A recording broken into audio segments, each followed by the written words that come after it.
तो सभी खास मेहमान हमारे साथ जुड़ गए हैं, इनका परिचय आपसे करा देते हैं। नंदिता पांडे जी हमारे साथ जुड़ गए हैं, ज्योतिषाचार्य हैं, और साथ ही पंडित राजकुमार शास्त्री जी हैं, साथ ही महंत सुरेंद्र नाथ अवधूत जी हैं जो कि पीठाधीश हैं कालका जी मंदिर के, स्वामी डॉक्टर उमाकांतानंद जी हैं जो कि महामंडलेश्वर जूना अखाड़ा से जुड़े हुए हैं। सभी का बहुत बहुत स्वागत आज तक पर। लेकिन सबसे पहले शुरुआत में नंदिता जी के साथ करूंगी क्योंकि बहुत समय से नंदिता जी सूर्य ग्रहण पर शोध करती आ रही हैं। तो नंदिता जी, आपसे एक सबसे अहम सवाल, भारत और साथ ही साथ विश्व पर इस सूर्य ग्रहण का क्या असर देखने को मिलेगा? वहां की अर्थव्यवस्था और पूरे अगर वैश्विक लिहाज से देखा जाए तो सूर्य ग्रहण का क्या प्रभाव होगा? जी, ये जो सूर्य ग्रहण पड़ रहा है, जनरली जो भी सूर्य ग्रहण हो या चंद्र ग्रहण का ज्यादा प्रभाव होता है।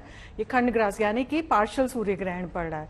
सूर्य ग्रहण का जो भी पाथ होता है या ग्रहण का कोई भी जो रास्ता होता है, उस रास्ते में जो भी स्थान आते हैं विश्व के, उनमें सबसे ज्यादा परेशानियां आती हैं, कष्ट बढ़ते हैं। तो ये जो ग्रहण का ये जो पाथ चल रहा है, ये शुरुआत हो रही है आपकी इधर से नॉर्थ ओशन साइड में, और फिर वहां से पूरा यूरोप को खींचते हुए लेकर के middle east, Russia, Uzbekistan, Kazakhstan, Kyrgyzstan, और नीचे आप लेकर के आए तो भारत में, भारत का पश्चिमी उत्तर एरिया जो कि कश्मीर हो गया, पंजाब हो गया, राजस्थान हो गया, और वेस्ट का एरिया राजस्थान, गुजरात, आप ये लेके चलो, और मध्य प्रदेश का एरिया, ये जो आधा जो भारत का एरिया है जो नॉर्थ वेस्ट एंड उस वाली साइड में आ जाता है, ये सबसे ज्यादा प्रभावित रहेंगे। अब इससे होता क्या है, इन सारे एरिया में सबसे ज्यादा जब भी ग्रहण होते हैं तो नेचुरल कैलामिटीज यानी कि एकदम से प्राकृतिक आपदाएं आ सकती हैं, कुछ उथल पुथल हो सकती है, शेयर मार्केट में उथल पुथल हो जाती है, कहीं पे सत्ता पलट की अंदेशे हो जाते हैं,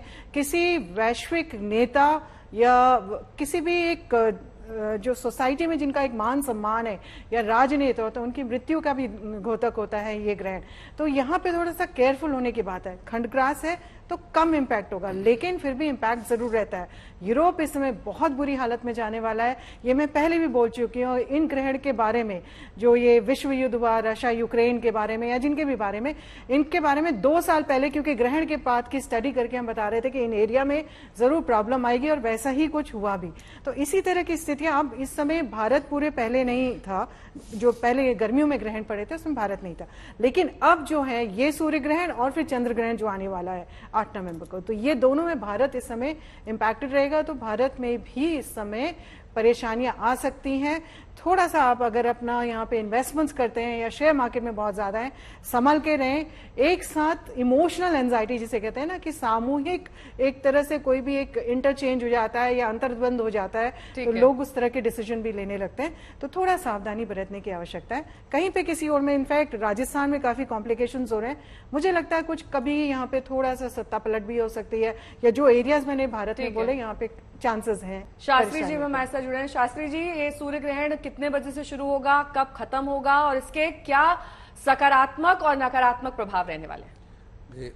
नेहा जी, देखिए, ग्रहण जो है वह हमेशा नकारात्मक होते हैं। सबसे बड़ी बात यह है कि 24 अक्टूबर की रात्रि में 2:29 पर यह ग्रहण आरंभ हो रहा है, और ऐसी स्थिति में यह आरंभ हो रहा है स्वाति नक्षत्र में। सूर्य की स्थिति तुला राशि पर, चूंकि तुला राशि में सूर्य नीच राशि का हो जाता है, यहां पर जब सूर्य ग्रहण लगता है, और सबसे बड़ी बात यह है कि आप देखिए सूर्य के साथ में चंद्रमा, शुक्र और केतु, इन 4 ग्रहों का योग बना हुआ है। 23 तारीख धनत्रयोदशी के दिन ही शनि का मार्गी होना, और शनि का मार्गी होकर के मकर राशि से तुला राशि पर डायरेक्ट सीधी दृष्टि से प्रभावित करना, राहु की दृष्टि भी और शनि की दृष्टि भी, इस प्रकार से ये सारी जो स्थितियां बन रही हैं, यद्यपि सूर्य और शनि पिता पुत्र का संबंध है, तथापि एक दूसरे के शत्रु भाव होने के कारण यह बहुत ही विनाशकारी ग्रहण है। और ऐसी स्थिति में जन धन का बहुत नुकसान होता है, बहुत हानि होती है। यह 25 तारीख की और सायंकाल में 6:32 में जाकर के इसका मोक्ष होगा, और पूरा दिन यह सूतक काल से संबंधित है क्योंकि 12 घंटा पहले सूतक आरंभ होता है। तदुपरांत वह सायंकाल में 4:40 से लेकर के 5:40 तक का यह जो समय है, यह सूर्य ग्रहण का मध्यकाल है। ऐसी स्थिति में सभी व्यक्तियों को यह निर्देश दिया जाता है कि वह सावधान रहें, खुली आंखों से किसी प्रकार से ग्रहण इत्यादि का दर्शन ना करें, अधिक से अधिक मंत्रों का अनुष्ठान करें, क्योंकि अमावस्या तिथि है और अमावस्या में ग्रहण का योग सूर्य ग्रहण का स्वाभाविक रूप से बनता है। पृथ्वी और सूर्य के बीच में जब चंद्रमा आ जाता है तो सूर्य ग्रहण का योग बनता है। ऐसे समय में स्तोत्रों का पाठ करना चाहिए और किसी प्रकार से भी अपने जीवन को खतरे में ना डालें, लापरवाही ना करें। बहुत सारे लोग आएंगे, वर्गलाएंगे, कुछ नहीं होता है, ग्रहण को देखिए और खुले नेत्रों से देखिए।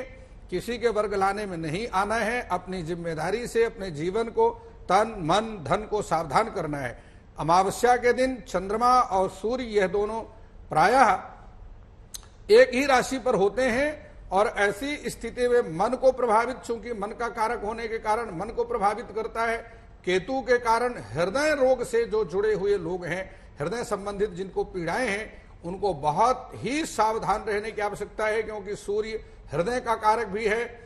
नेत्रों को बचा करके रखें, नेत्र पीड़ा को, अपने नेत्रों को सुरक्षित रखें।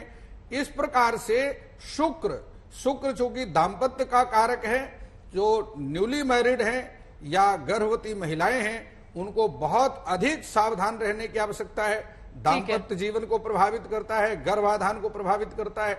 ये सारी स्थितियां बिल्कुल विपरीत हैं, किसी प्रकार से लापरवाही करने की आवश्यकता नहीं है। महेंद्र सुरेंद्र नाथ जी भी हमारे साथ जुड़े हुए हैं। सुरेंद्र नाथ जी, क्या क्या सावधानी बरतनी चाहिए ये तो शास्त्री जी ने बताया, लेकिन क्यों इस बार का सूर्य ग्रहण विशेष है और इसका दिवाली से खास तौर पर क्या कनेक्शन है? देखिए, इस बार जो है दिवाली के अगले दिन ही 25 अक्टूबर को सूर्य ग्रहण पड़ रहा है और ये सूर्य ग्रहण तुला राशि और स्वाति नक्षत्र पर पड़ रहा है। तो इसलिए तुला राशि के और जो स्वाति नक्षत्र में जन्म लेने वाले जो जातक हैं, उन पर उनका जो विशेष रूप से प्रभाव पड़ेगा। इसका कर्क राशि, सिंह राशि और धनु राशि के अलावा सभी राशि के जातकों पर इसका जो विपरीत प्रभाव पड़ेगा, शारीरिक कष्ट होगा, धन की हानि होगी। बाकी इन तीन राशियों के अलावा बाकी सबको जो है ये बहुत ही कष्टदायक रहेगा। जब भी सूर्य और चंद्रग्रहण एक मास में पड़ते हैं तो काफ़ी उथल पुथल होती है। जैसा कि पहले भी बताया कि ये सूर्य जो है हमारे पूर्वोत्तर असम, मेघालय, मध्य एशिया, अफ्रीका और यूरोप के अधिकतर देशों में दृष्टिगोचर होगा। तो एक आंशिक सूर्य ग्रहण जो भारत में भी दृष्टिगोचर होगा, तो इसका निश्चित रूप से बहुत प्रभाव पड़ेगा और काफ़ी उथल पुथल होगी। तो इसके लिए जैसा आपने बताया, गर्भिणी स्त्रियों को जो है कोई धारदार उसका इस्तेमाल नहीं करना चाहिए, अग्नि से दूर रहना चाहिए। तो इन सब सावधानियों को ध्यान रखते हुए इस ग्रहण काल के अंदर मंत्र जप करें। जो तुला राशि के जातक हैं, विशेष रूप से महामृत्युंजय या आदित्य नारायण, आदित्य हृदय स्तोत्र का पाठ करें, मंत्र जप करें। जिन लोगों ने दीक्षा ले रखी है वो अपने गुरु मंत्र का या इष्ट मंत्र का जप करने से मंत्र साधना में विशेष सफलता मिलती है, क्योंकि ऐसी मान्यता है कि इस समय जो किया गया जप है वो सहस्र गुना अधिक ज़्यादा फलदायी होता है। तो एक और जहाँ साधना की दृष्टि से सूर्य ग्रहण बहुत महत्व रखता है, वहीं जो बाकी जो परिस्थितियां हैं उनमें जो है काफ़ी अंतर आता है और काफ़ी उथल पुथल रहने की संभावना बनी रहती है।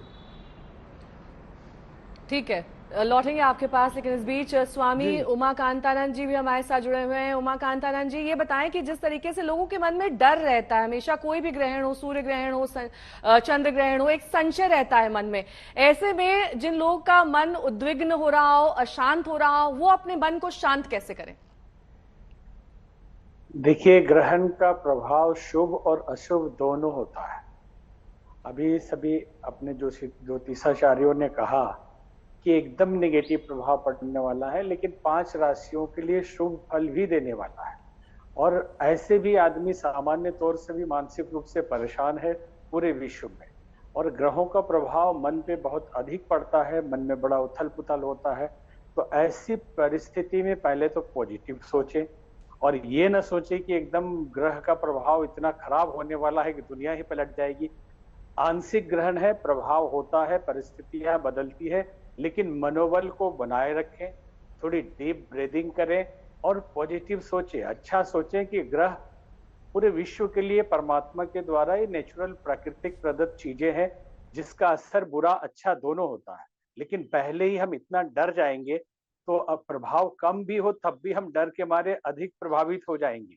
तो इस परिस्थिति में कहा यह जाता है कि ग्रहण के दिनों में साधनाओं की शक्तियां बढ़ती है, मंत्रों की शक्तियां बढ़ती है। तो हम इसे भयकारी न मानकर एक अवसर माने कि साधना करने के लिए, मंत्र जपने के लिए, मन को संयंत्रित करने के लिए ईश्वर द्वारा एक विशेष अवसर दिया गया है। कम से कम जब सामान्य लोग साधनाएं नहीं करते, मंत्रों का जप नहीं करते, इस भय से भी कि आज का दिन भयकारी है, कहीं अनिष्ट ना हो, तो उस अनिष्ट से बचने के नाम पे कहें या मानसिक संतुलन के लिए कहें, नियमित उस दिन डीप ब्रीदिंग करें, गायत्री मंत्र महामंत्र है, गायत्री मंत्र का जप करें, हनुमान चालीसा का पाठ करें, अपने गुरु द्वारा प्रदत्त मंत्रों को श्रद्धा भाव से जप करें और इसे एक खतरा या भयावह स्थिति न मानकर एक अवसर माने कि परमात्मा ने साधना के लिए अवसर दिया है। तो मन को रचनात्मक पॉजिटिव रखना है, स्वाध्याय चिंतन मनन करें, क्योंकि ये अवसर बार बार आता नहीं है। परमात्मा ने जो भी चीजें बनाई है वो हमारे डराने के लिए नहीं बनाई है, उसी में से अवसर दिया है कि इसका नेगेटिव प्रभाव भी पड़ेगा तो आप इसका पॉजिटिव लाभ भी ले सकते हैं। ठीक है, नंता जी से जान लेते हैं, पॉजिटिव लाभ क्या लिया जा सकता है? क्या ये साधना का विशेष अवसर है? क्या इससे आने वाले वक्त में कुछ लाभ हो सकता है? क्या मानती हैं? बिल्कुल, मैं स्वामी जी से सहमत हूँ।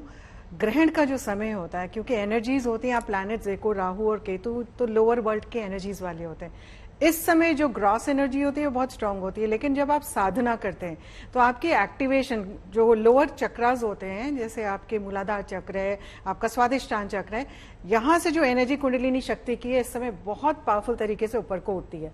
तो आप किसी भी चीज का ध्यान करें, महामृत्युंजय मंत्र पे ध्यान करें, आप सिंपल सा ओम नमो भगवते वासुदेवाय पे जप करें, क्योंकि नारायण तो पारायण करता है। लेकिन एक और बहुत इंपॉर्टेंट चीज है, इस दिन आपके बहुत कुछ शुभ भी आप कर सकते हैं। क्या कर सकते हैं? रुद्राक्ष को एनर्जाइज कर सकते हैं। अगर आपने रुद्राक्ष धारण करना है, सिंपल पंचमुखी रुद्राक्ष जो है आपका बीपी को कंट्रोल कर लेता है। आप आजकल देखिए एकदम से हार्ट प्रॉब्लम्स हो रही हैं, कार्डियक अरेस्ट हो रहे हैं, लोग एकदम से कोलैप्स होकर के मर जा रहे हैं। ये जो रुद्राक्ष आप इस समय धारण करेंगे एनर्जाइज करके, महामृत्युंजय मंत्र पढ़ करके, तो ये आपको इन सारी चीजों से भी बचाएगा। आप अपने क्रिस्टल्स एनर्जाइज कर सकते हैं। क्रिस्टल्स में बहुत पावरफुल एनर्जीज होती हैं, इस समय उनको धो करके आप एनर्जाइज करें। आप कोई भी यंत्र है, आप प्लेन सिंपल श्री यंत्र हो, व्यापार वृद्धि यंत्र हो, कुबेर यंत्र हो, इस समय धन के लिए भी काफी सारे लोग परेशान रहते हैं कि आपको किसी तरह से डेट फ्री हो जाए, कर्जों से मुक्ति मिल जाए, अच्छी नौकरियां मिले। तो ये जो समय होता है ग्रहण का समय, इस समय यंत्रों को, मंत्रों को और तंत्रों को, बेसिकली तंत्र साधना में तो लोग वेट करते हैं कि ग्रहण का पीरियड कब आएगा कि हम तंत्र साधना करें। तो साधना के लिए समय बहुत उत्तम होता है, रुद्राक्ष धारण करने के लिए समय बहुत उत्तम होता है। और किसी को भी हीलिंग लाइट भेजने के लिए, और अमावस्या है क्योंकि सूर्य ग्रहण है, तो आपको अगर पितृ दोष है तो इस समय अगर आप बैठ करके अपनी पितृ शांति के लिए थोड़ा सा मेडिटेशन करके आप अपने एंसेस्टर्स को हीलिंग लाइट भेजते हैं तो बहुत ही उत्तम रहता है। बहुत ही सुंदर यहाँ पे आपके लिए रिजल्ट्स आने शुरू हो जाते हैं। शास्त्री जी, ये बताइए जल्दी से कि कौन कौन सी वो राशियां हैं जिन पर अच्छा प्रभाव इस ग्रहण का पड़ेगा और कौन सी वो राशियां हैं जिन पर बुरा प्रभाव और सबसे ज्यादा प्रभाव पड़ने वाला है? देखिए नेहा जी, आपको बतलाता हूं कि कर्क राशि के लिए ग्रहण बहुत उत्तम है, सिंह राशि के लिए उत्तम समय रहेगा और साथ में धनु राशि के जो जातक हैं उनके लिए बहुत लाभकारी रहेगा। साथ में जो मेष राशि के जातक हैं इन्हें व्यापार में निवेश बहुत सावधानी पूर्वक करना चाहिए। वृष राशि के जो जातक हैं इन्हें स्वास्थ्य का विशेष रूप से ध्यान रखना चाहिए। जो मिथुन राशि के जातक हैं, विद्यार्थी हैं, ऐसे विद्यार्थियों को अपने अध्ययन में विशेष ध्यान देने की आवश्यकता है, क्योंकि ग्रहण का प्रभाव इस तरीके से है कि उनको मेहनत का ही केवल फल मिलेगा।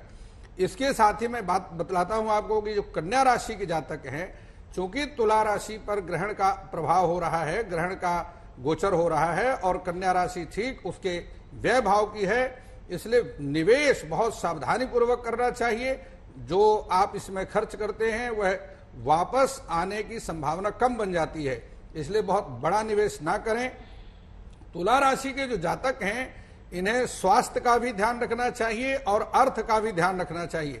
जहां इन्होंने पहले से दिया हुआ है धन, उसको वापस प्राप्त करने के लिए विलंब होगा। विलंब में इनको किसी प्रकार का विवाद नहीं करना है, क्रोध नहीं करना है, शांति पूर्वक, युक्ति पूर्वक अपने काम को निकालने की बात सोचे।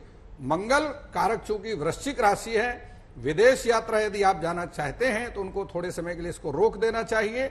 और इस समय इस ग्रहण का जो प्रभाव है वह चूंकि आगे चंद्र ग्रहण भी आ रहा है, तो चंद्र ग्रहण के बाद वो विदेश यात्रा कर सकते हैं, लेकिन कम से कम 15 दिन तक के लिए उनको रोक देना चाहिए। इसके उपरांत जो मकर राशि के जातक हैं, यदि वो कोई नया वाहन खरीदना चाहते हैं, अभी रुक जाएं, सावधान हो जाएं, कुछ दिन के बाद इसको विलंब करके कुछ दिनों के बाद उस वाहन को खरीद लें, इसको टाल दें तो ठीक रहेगा। इसी प्रकार जो कुंभ राशि के जातक हैं, इनको अपने विशेष रूप से स्वास्थ्य का ध्यान रखना चाहिए, क्योंकि शनि जो है मकर राशि पर गोचर हो रहे हैं और कुंभ के भी स्वामी हैं, और शनि की दृष्टि सीधे तुला राशि पर जा रही है, तो अपने आप को बैलेंस करके चलें, बहुत अच्छा रहेगा। मीन राशि के जातकों को भी इसी प्रकार से अपने स्वास्थ्य को ध्यान रखना चाहिए और भाई भाइयों के बीच में विवाद को किसी प्रकार बढ़ने न दें, कोर्ट कचहरी के मामले से इनको बचना चाहिए, यही इनके कल्याण के लिए मार्ग प्रशस्त करता है। तो इस प्रकार से जो 12 राशियां हैं, हम पृथ्वी में रहते हैं, लेकिन हमारा जो जीवन है वो आकाश में घटने वाली ग्रहीय घटनाओं के साथ ही हमारा जीवन चलता है। ग्रहाधीनम जगत सर्वा मंत्राधीना सते ग्रह, ग्रहों के प्रभाव को नियंत्रण करने के लिए मंत्र मात्र एक आश्रय होता है, मंत्रों की सहायता लेना चाहिए। इसलिए जो मेष राशि के जातक हैं, उन्हें ग्रहण के समय में हनुमान जी का पाठ अवश्य, हनुमान जी के मंत्र का जाप करना चाहिए। वृष राशि के जो जातक हैं, उन्हें महालक्ष्मी के मंत्र का अनुष्ठान करना चाहिए। और जो मिथुन राशि के जातक हैं, इन्हें भगवान गणेश के एकाक्षरी मंत्र का जाप करना चाहिए। कर्क राशि की जो जातक हैं, इन्हें भगवान शिव के मंत्र का जाप करना चाहिए। और सिंह राशि के जो जातक हैं, इन्हें गायत्री मंत्र का जाप करना चाहिए, अन्यथा सूर्य के मंत्र का जप करना चाहिए। कन्या राशि के जो जातक हैं, इन्हें भी भगवान गणपति का आश्रय लेना चाहिए, गणेश मंत्र अथवा गणेश अथर्वशीर्ष का अनुष्ठान करना चाहिए। तुला राशि के जो जातकों को चाहिए वो महालक्ष्मी के मंत्र का अनुष्ठान करें और अनुष्ठान के उपरांत उसका हवन भी करें। वृश्चिक राशि के जातकों को हनुमान जी का पाठ करना चाहिए, अन्यथा राम रक्षा स्तोत्र का पाठ करना वृश्चिक राशि के जातकों को बेहद लाभकारी रहेगा।